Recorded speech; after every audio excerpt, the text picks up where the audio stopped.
Bismillahirrahmanirrahim. Assalamualaikum warahmatullahi wabarakatuh. Waalaikumsalam. Alhamdulillah syukur bismillah sayyidina Muhammad sallallahu alaihi wasallam. Khadir bihi wa tazkir bi khairin wal awliya wa man syara wa rajul sallallahu alaihi wasallam wa syaiba syashal bashir syarab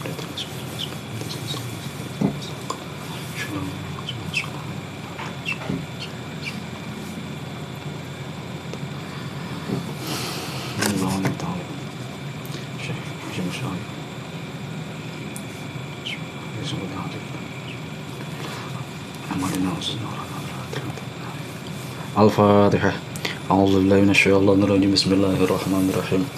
Alhamdulillahi rabbil alamin arrahmanir rahim maliki yaumiddin iyyaka na'budu wa iyyaka nasta'in ihdinas siratal mustaqim siratal ladzina an'amta 'alaihim ghairil maghdubi 'alaihim waladdallin. Bismillahirrahmanirrahim. Wattasi'u ayyuhsina khitabahu ma'a syaikhi biqadril imkani. Wattasi'u utawi yang kesembilan, adapun yang kesembilan iku ayyuhsina, yang memperbagus, memperbaiki, memperindah, memperbagus sapa wong, sapa muta'alim khitabahu ing pembicaraan atau ing ngomong-ngomongannya, ing perkataannya, mutakalim ma'a syaikhi bersamaan dengan guru, ngomongnya yang baik, yang bagus, biqadril imkani dengan kadar kemungkinan, kadar dengan kira-kira yang memungkinkan. Artinya mungkin kan setiap daerah, setiap wilayah memiliki standar tertentu ya dalam masalah orang itu berbicara sopan atau tidak. Mungkin bagi orang Jawa ya, orang daerah Batak misalnya itu kasar, atau orang daerah mana kasar, tapi ya orang daerah situ ya biasa aja sebenarnya, nggak kasar nggak apa. Nah makanya di sini ada tambahan biqadril imkan, dengan kadar yang memungkinkan lah namanya. Fala yaqulu lima wala nusallim. Fala yaqulu maka jangan mengucapkan sapa muta'alim lima ing lafaz lima. Guru misalnya kiai lagi menerangkan, lalu di stop atau disela. Kenapa Pak kok bisa begitu? Nah, kenapa? Atau guru memberikan wejangan atau apa, kiai memberikan pelajaran, ditanya kenapa Pak? Nah, ini nggak usah kalian tanya kenapa, nanti ada di belakang. Wala nusallimu, dan jangan sampai kalian terang-terangan di hadapan gurunya, atau bahkan nggak terang-terangan pun juga wala nusallimu, jangan kalian berkata la nusallim. La nusallimu maknanya kami tidak menerima. La nusallimu tidak menerima sapa kita. Guru sudah menjelaskan, dia Pak saya nggak terima nih, misalnya terang-terangan. Atau di belakangnya ketika selesai ngaji ngobrol sama temannya, saya nggak terima nih keterangan atau penjelasan dari guru itu, misalnya semacam itu. Wala man naqala haza, dan juga jangan berkata man naqala haza. Man utawi sapa iku naqala menukil sapa man haza ing iki perkataan. Kata siapa Pak? Misalnya gitu. Awalnya kata siapa Pak? Itu hukumnya haram, itu hukumnya nggak boleh. Misalnya ditanya semacam itu, gurunya menjawab semacam itu, terus kalian nanya kata siapa Pak? Nah, wala aina maudiuhu, atau kalian malah nanya dalilnya apa Pak? Aina maudiuhu, aina iku ing dalam endi, maudiuhu utawi sumbere hadza. Dalilnya mana Pak? Dasarnya apa Pak? Dari mana Pak? Quran hadisnya apa Pak? Itu dalilnya. Nah, dari sini kan kita Mbah Hashim sudah jauh-jauh hari menekankan kepada santri, pada guru saja sudah semacam itu. Tidak perlu mempertanyakan mana dalilnya, Quran hadisnya. Nah, sekarang ini kenyataannya ya kelihatan santri-santri non-NU atau orang-orang non-NU ya ketika diberikan sebuah keterangan atau diberikan sebuah penjelasan malah ditantang balik dalilnya mana, ya. Quran hadisnya mana. Ini kan sekarang fenomena-fenomena itu terjadi. Fenomena terjadi.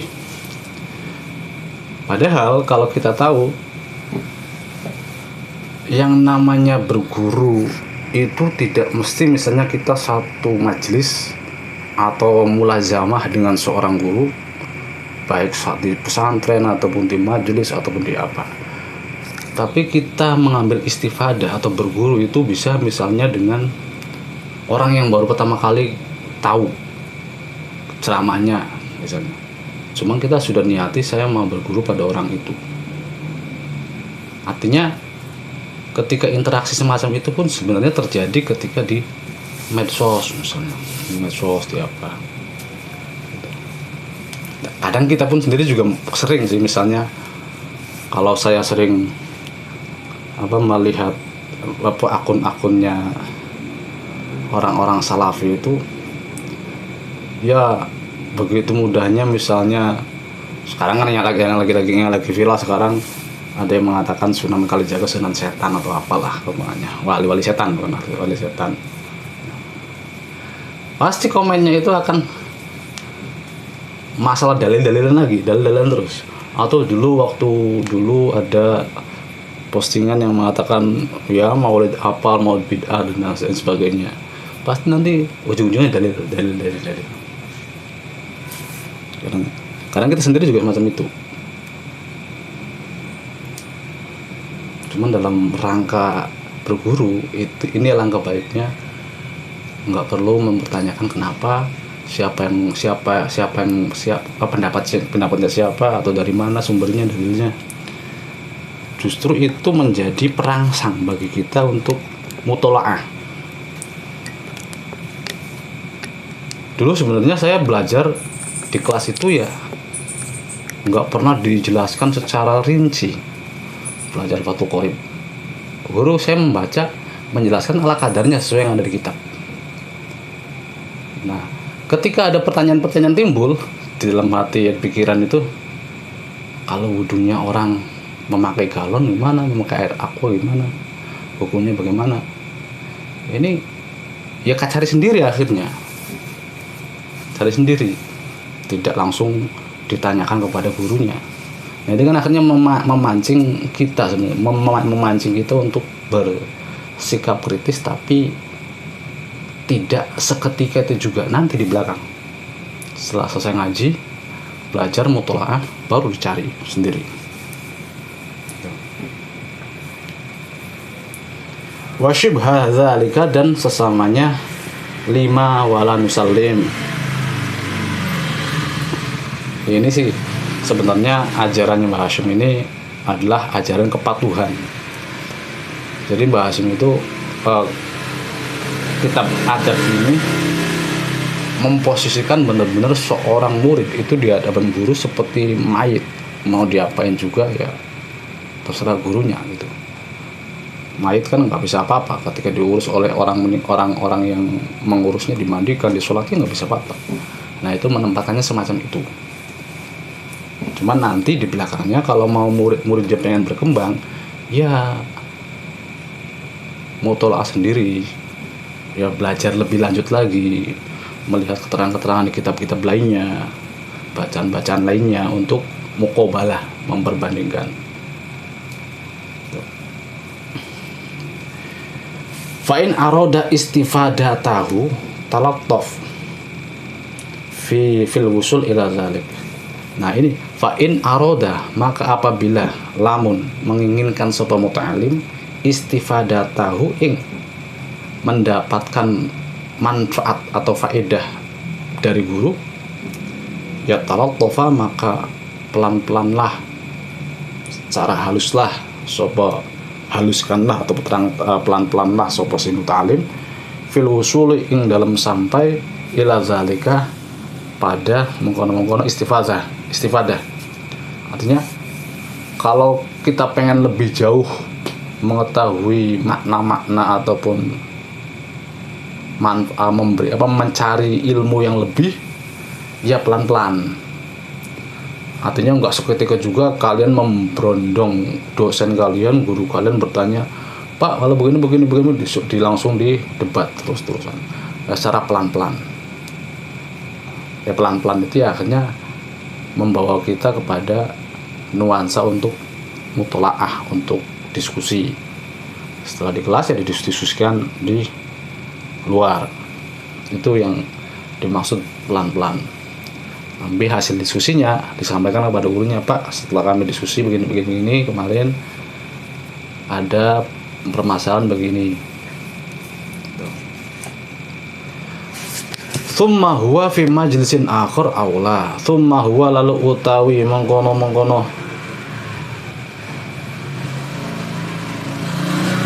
muta'alim tsumma huwa lalu utawi muta'alim fi majlisin ing dalam majlis akhar yang lain iku aula lebih utama ala sabil istifadati ing atase mengambil atau jalan mengambil kemanfaatan.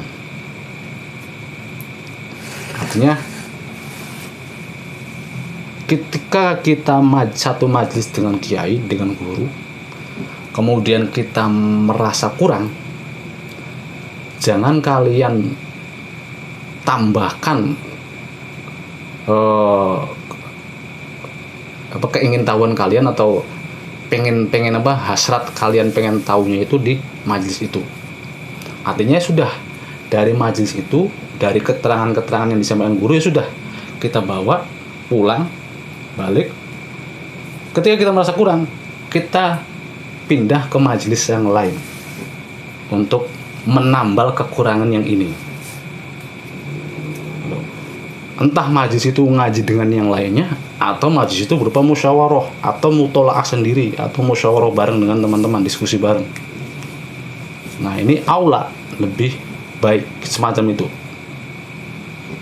Satu supaya tidak menghabiskan waktu di situ. Kedua, kita lebih leluasa ketika kita mutolaah sendiri. Lebih leluasa. Atau lebih banyak referensinya ketika kita musyawarah bareng dengan teman-teman. Teman-teman punya pemahaman apa? Si A begini, si B begini. Nah, itu kan banyak sekali perspektif pemahamannya. Ya pentingnya musyawarah itu begitu.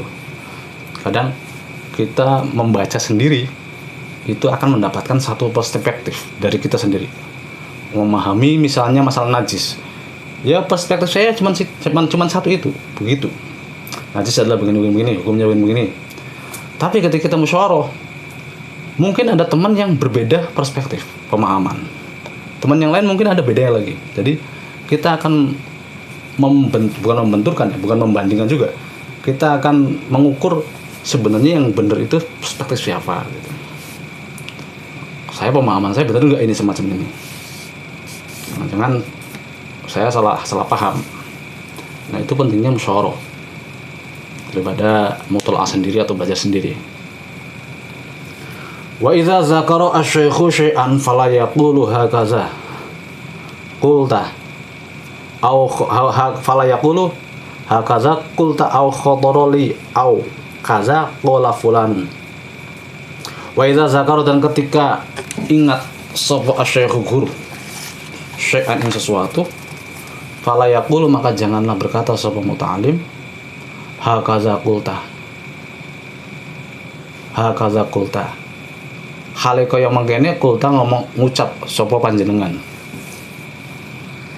Misalnya begini, guru menyampaikan di kelas suatu hari menerangkan A adalah hukumnya boleh. Kemudian setelah guru pulang melihat kitab lagi ternyata keliru penjelasannya. Akhirnya besok dikoreksi atau ralat. Oh, kemarin saya bilang hukumnya itu adalah boleh. Ternyata setelah saya pelajari, saya lihat lagi, ternyata itu hukumnya makruh misalnya. Makruh. Lalu kalian jangan mengatakan hakaza qulta. Loh, kan Bapak bilangnya begitu.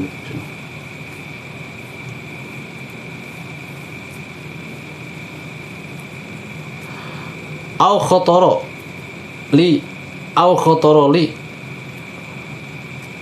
au kaza qala fulanun. Au khotoro atau terbersit opoza li kedua ingsun au kaza atau ucapan kaza qala fulanun. Kaza seperti ini, qala berkata sebuah fulan. Gurunya sudah menyampaikan hukumnya itu adalah makruh misalnya. Lalu kalian menyanggahnya. Pak, tapi menurut saya itu harusnya begini, Pak. Atau kalian membandingkan dengan pendapat yang lain misalnya. Pak, kata Pak ini itu boleh, kok nggak boleh sih misalnya. Au kaza qala fulanun. Wa kaza la yaqulu qala fulanun wa kaza la yaqulu qala fulanun. Begitu juga jangan sampai mengatakan qala fulanun. Pak, kata guru ini begini. Nah, ini namanya maksudnya kita jangan menghindari untuk membandingkan guru yang lain, pendapat guru yang lain di hadapan guru tersebut. Misalnya si A, guru A menerangkannya begini. Lalu kalian membandingkannya, Pak, ini kata guru B, keterangannya begini, Pak. Jangan semacam itu. Nanti takutnya bisa menyebabkan malu atau tersinggung atau gimana, nggak enak kepada guru A itu, merasa diadu antara guru A dan guru B. Kalau memang kalian mendapatkan itu, ya kalian ada dua pendapat, misalnya guru A begini, guru B begini, itu tugas kita untuk menelusuri pendapat tersebut. Pendapat guru B itu kok beda ya dengan guru A ya, ngambilnya dari mana keterangannya misalnya. Nah, itu tugas kita untuk memahaminya. Jadi jangan sampai mengadu pendapat guru satu dengan guru yang lainnya dengan guru itu sendiri. Ngomong ke guru B, Pak, kemarin guru A bilangnya begini, Pak. Ngomong lagi guru B ke guru A, Pak, guru B kemarin bilangnya begini, Pak. Itu ngomong adu. Qala fulanun bi khilafi qaulika, atau ucapan guru A beda kok, Pak, pendapatnya dengan Bapak misalnya. Wa hadza ghairu sahihun au hadza ghairu sahihun, atau kalian mengatakan langsung terang-terangan setelah guru A menjelaskan, hadza ghairu sahihun. Wah, ini enggak benar, Pak. Wa nahwu zalik. Jadi dari awal itu memang Mbak Hashim ingin menempatkan ketika dalam proses belajar mengajar ya, di tengah belajar mengajar itu seorang murid, seorang santri itu ya laksana mayit yang nggak bisa berbuat apa-apa di hadapan orang-orang yang mengurusinya. Gitu. Kalau memang kita tidak sependapat dengan guru, satu, jangan terang-terangan mengatakannya. Kedua, cukup kalian simpan dalam hati. Ketiga, ketidaksetujuan kita itu coba kita cari pembenarannya. Bener nggak sih apa yang dikatakan guru? Bener nggak sih yang saya yakini? Jangan dulu diucapkan kemana-mana. Wa idza marra asy-syaikhu ala qaulin aw dalilin wa lam yadhhar aw ala khilafi syawabin li ghaflatin aw qusyurin nadhuru fi tilkal hal. Wa idza marra, dan ketika lewat sapa asy-syaikhu syekh ala qaulin atas perkataan aw dalilin atau dalil, wa lam yadhhar, dan tidak jelas apa qaul aw dalil, aw ala khilafi syawabin, atau tidak sesuai dengan yang benar, perkataan dalilnya yang nggak jelas atau nggak sesuai dengan yang benar, itu alasannya li ghaflatin, karena lupa, au kusurin atau kecerobohan, ya nazoro maka melihat, berpikir. Nazoro maka nazoro itu berpikir. Nazoro maka berpikirlah sapa muta'alim fitil kal hali yang dalam seketika itu juga. Misalnya guru mengucapkan hukumnya ini adalah makruh. Nah itu salah, memang guru itu mengucapkan itu. Nah saran guru itu karena lupa atau karena memang ceroboh, belum mutola'ah. Misalnya saya semacam ini mengatakan, wah rokok itu haram misalnya, rokok itu wajib misalnya. Nah itu berangkat dari kecerobohan atau ketidaktahuan. Nah seketika juga sebagai pendengar atau sebagai murid, sebagai santri, kita harus nazar, harus berpikir, kok iya begitu, masa iya begitu gitu. Tapi tidak sampai fala yughayyiru wajhahu, lalu jangan merubah sapa muta'alim wajhahu ing wajahnya muta'alim, au ainahu atau matanya muta'alim. Tetap perhatian kita, mata kita, wajah kita tetap melihat guru ketika menjelaskan itu, meskipun meskipun guru itu salah memberikan dalil atau salah ucap. Tapi di dalam hati kita atau di otak kita, kita berpikir, apa ya benar? Kita buat catatan. Misalnya ini tanda dikurungi, ditandanya perlu dikaji ulang, misalnya dikasih keterangannya, atau perlu dipelajari lagi di kitab kita, di buku kita. Artinya kita satu, tetap mengikuti guru ketika guru menjelaskan dan tidak membuang wajah, tetap melihat guru, tetap mendengarkan guru seperti biasanya, meskipun jelas-jelas guru itu salah atau lupa. Bal ya'khudhu bishibrin zahirin, bal ya'khudhu balik melakukan sopo muta'alim ing syekh bishibrin zahirin, bishibrin dengan wajah sumringah, zahirin yang jelas. Jadi tetap menampakkan wajah yang sumringah yang jelas, meskipun misalnya guru itu salah.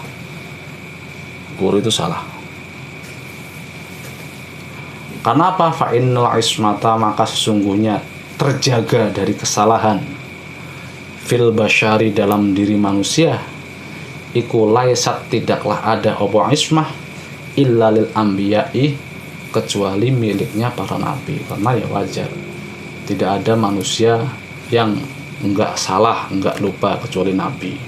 Salah, kita guru salah ya wajar. Entah apalagi misalnya hanya salah ucap, bukan sampai karena sembrono. Sembrono karena kecerobohan itu, misalnya gurunya enggak mutola'ah dulu. Penting ya, ini pentingnya guru sebenarnya bagi kalian, saya dan yang lainnya yang nanti mengajar apapun, itu ya mutola'ah terlebih dahulu, belajar dulu sebelum memberikan materi. Ya kalian sama seperti kalian juga ketika presentasi itu kan belajar dulu, buka-buka dulu biar presentasinya lancar. Shalawatullahi wasalamuhu alaihim ajma'in. Wal asyuru tawila, yang ke-10, ada seorang santri, seorang murid kepada gurunya, iku idza sami'a, ketika mendengar sapa muta'alim asy-syaikh ing guru, yadhkuru, hale menyebutkan atau menuturkan sapa asy-syaikh hukman ing sebuah hukum, fi mas'alatin ing dalam suatu masalah, au faidatan, atau menyebutkan atau menjelaskan sebuah faidah, au yahki, atau menceritakan sapa si syekh hikayatan ing sebuah cerita, au yungshidu, atau mendendangkan sapa syekh, sapa guru, syi'ran ing syi'iran, ing syair,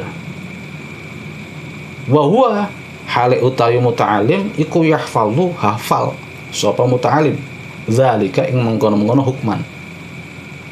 Misalnya maaf nih, Buya kan sering tuh kalau selama ya maaf Misalnya apa ngaji burda, ngajinya burda terus kan kita kan biasanya sudah sering ngaji burda sama buya itu.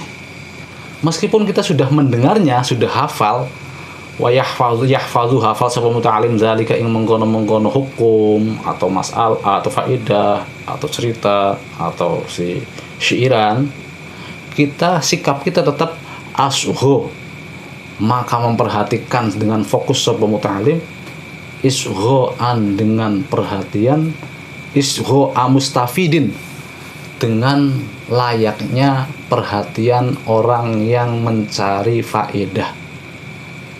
Tetap kita sebagai santri tetap memperhatikan buya, tetap memperhatikan kiai, meskipun kiai sering mengucapkan, sering menjelaskan hal itu fil hali ing dalam seketika itu juga.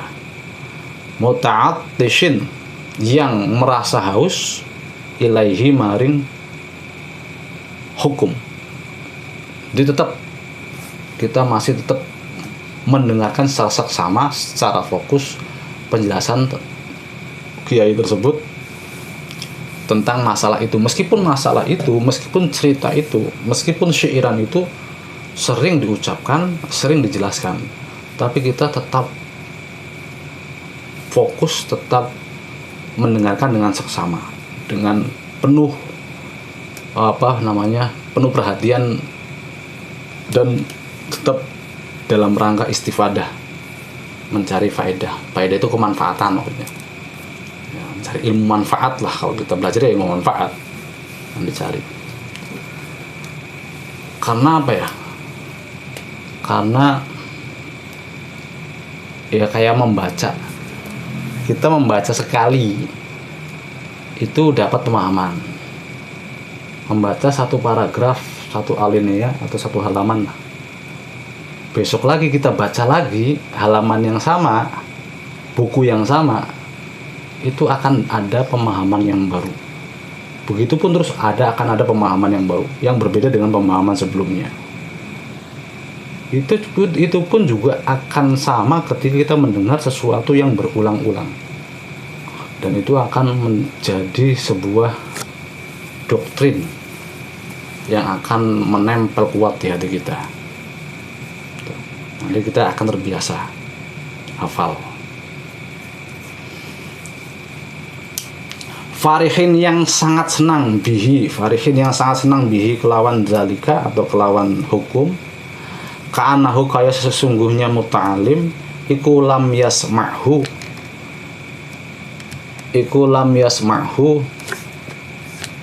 belum pernah mendengar sapa muta'alim.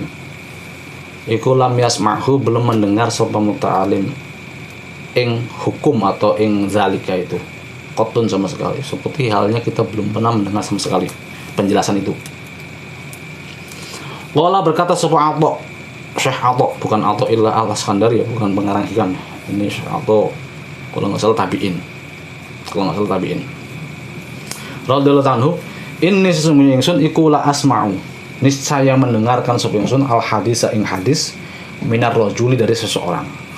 Sungguh saya mendengarkan hadis dari seseorang. Wa ana dan utawi ingsun iku a'lamu, tahu sapa ingsun bihi kelawan hadis minhu dari rajul, dan saya sudah tahu hadis tersebut dari laki-laki itu, tapi saya tetap mendengarkannya.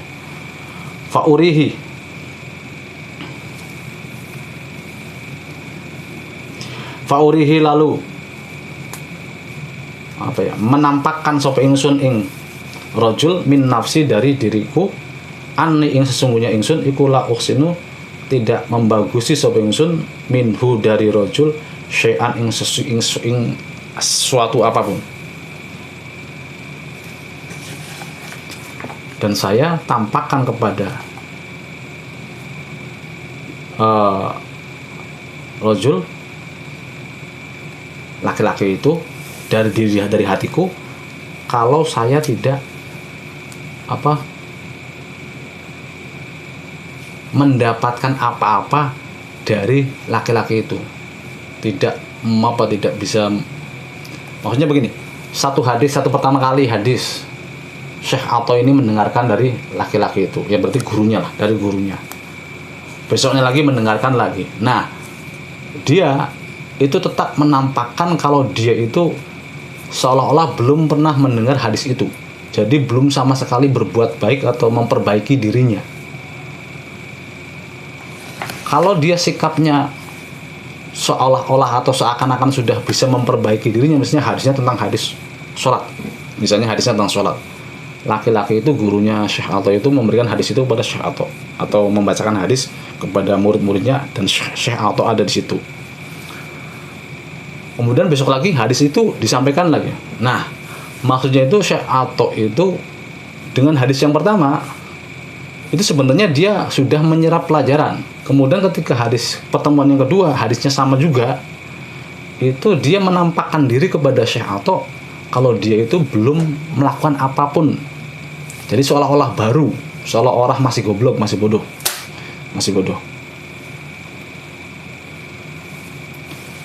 La uhsinu minhu syai'an. Wa anhu, dan dari Ato qala berkata sapa Ato, inna ba'da syubban sesungguhnya sebagian para pemuda iku layatahaddatsu, niscaya berbicara, ngobrol-ngobrol lah sapa syubban bihadisin, dengan sebuah cerita, sebuah hadis, sebuah cerita lah. Fa astami'u, lalu mencoba mendengarkan sapa ingsun lahu maring hadis. Maring syubban ba'da syubban. Kani kaya sesungguhnya ingsun iku lam asma'hu, belum pernah mendengar sapa ingsun ing hadis. Walaqad sami'tu, dan sesungguhnya sudah mendengar sapa ingsun ing hadis. Qabla ayyulada, sebelum dilahirkan sapa Syekh ba'da syubban. Syekh Ato pernah ngobrol-ngobrol sama beberapa pemuda ba'da syubban. Pemuda itu menceritakan sebuah cerita yang masyhur, yang mana Syekh Ato sudah tahu cerita itu. Syekh Ato sudah sepuh, sudah tua. Yang didengar itu, yang lagi ngobrol itu para pemuda. Nah, Syekh Ato berusaha untuk mendengar, mencerna dengan benar. Meskipun toh Syekh Ato itu sebenarnya sudah mendengar cerita itu sebelum pemuda-pemuda itu lahir, tapi dia tetap berusaha mendengar dengan secara seksama.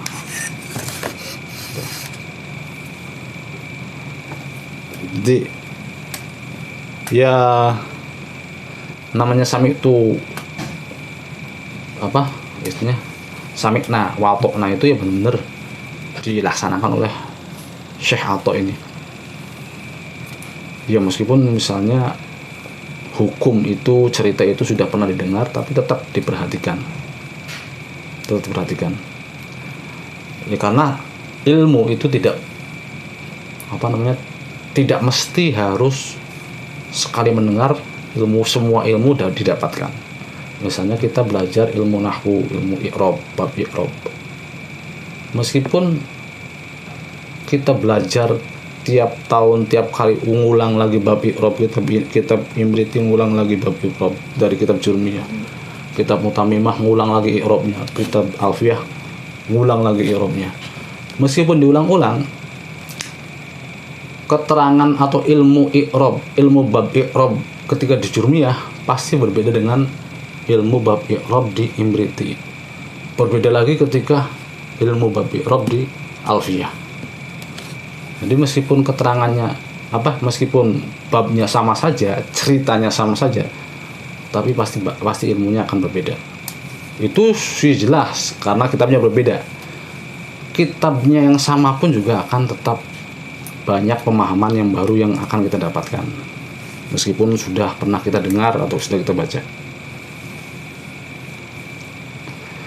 Fa in sa'alahu, maka apabila bertanya sop ing muta'alim, sop asyikh guru, apabila ada seorang guru yang bertanya kepada muta'alim, inda syuru'i fi zalika, ketika melakukan fi zalika ing mengkono apa zalika ing mengkono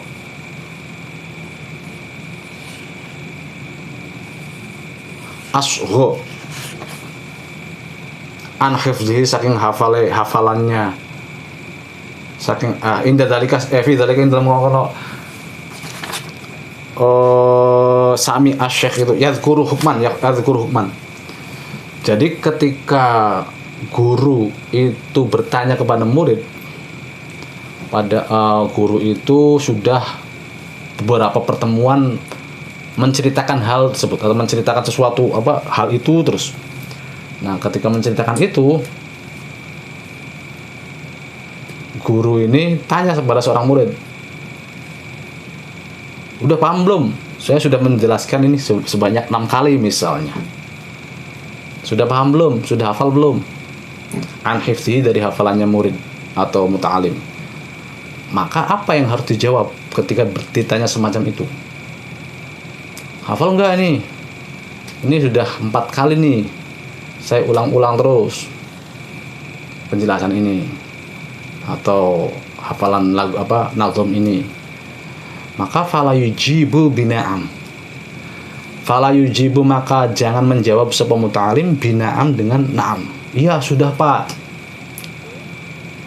Loh kok bisa? Kenapa? 5, karena perkara fihi kang tetep ing dalam na'am nyatane minal istighna'i, tidak butuh anis syekhi, kepada guru fi ing dalam zalik. Karena kalau kita menjawabnya na'am, iya Pak, ini jawaban berarti kita sudah tidak butuh lagi pada guru, penjelasan guru itu. Udah paham belum masalah tentang wudu? Terus kalian jawabnya sudah Pak. Nah, berarti kan nanti guru akan menyetop. Ya sudahlah, kalau kalian enggak butuh penjelasan lebih lanjut, berarti kalian sudah istighna, sudah merasa cukup. Istighna itu merasa cukup dari guru. Berarti harus jawabnya gimana? Wala yaqulu, dan juga jangan berkata jangan menjawab sapa si muta'alim la ing la. Sudah paham belum? La belum. Jangan juga kayak gitu. Jadi gimana jawabnya? Jangan sudah, jangan belum. Ketika ditanya oleh guru, jawabnya gimana? Kenapa kok belum ini jangan sampai dilarang? 5, karena sesuatu fi ing dalam lah, karena kalau belum nyatane minal kazibi, nyatane bohong. Padahal kalian sudah hafal, kalian sudah ngerti, tapi kalau ngomongnya belum hafal, belum ngerti Pak, berarti kalian ada unsur kebohongan di situnya. Lah terus gimana jawabnya kalau enggak sudah atau na'am atau la belum ketika ditanya semacam itu? Bal yaqulu, akan tetapi berkatalah sapa muta'alim, uhibbu an asma'ahu minasy-syaikhi au an astafidahu minhu. Jawabnya ya berarti nggak apa-apa Pak, diulang aja terus. Nggak apa-apa, diterangin lagi, nggak apa-apa Pak. Gitu. Jadi jangan menjawab sudah paham belum, sudah atau belum, tapi gimana, sudah paham belum? Saya senang Pak penjelasannya Pak, dijelasin juga nggak apa-apa, dijelasin lagi juga nggak apa-apa Pak. Gitu. Itu cara jawaban tengah-tengah lah kamuannya. Jadi enggak na'am, iya enggak lah. Enggak iya sudah paham, belum paham, iya belum paham Pak. Jadi tengah-tengah. Bal yaqulu, akan tetapi berkatalah sapa muta'alim, uhibbu, senang sapa ingsun an asma ing mendengar sapa ingsun ing zalika minasy-syaikhi, dari guru. Saya senang kok Pak dengar penjelasannya Pak. Diulang lagi Pak. Enggak ada diulang lagi, enggak ada sini. Cuman ngomong sampai situ aja. Pak, saya senang kok Pak penjelasannya dari Bapak. Udah paham belum? Oh, saya senang Pak penjelasannya Pak. Dijelasin lagi nggak apa-apa Pak. Au an astafidahu, atau mengambil kemanfaatan sapa ingsun ing zalik minhu saking syekh. Atau saya senang Pak mendapatkan banyak pelajaran dari Bapak, dari masalah ini dari Bapak, tentang masalah ini dari Bapak. Itu. Jawabannya sama-sama itu. Wal hadi asyara wallahu a'lam bishawab. Al-Fatihah. A'udzu billahi minasyaitonir rajim. Bismillahirrahmanirrahim. Alhamdulillahirabbil alamin arrahmanir rahim maliki yaumiddin. Iyyaka na'budu wa iyyaka nasta'in ihdinas siratal mustaqim siratal ladzina an'amta 'alaihim ghairil maghdubi 'alaihim waladdallin.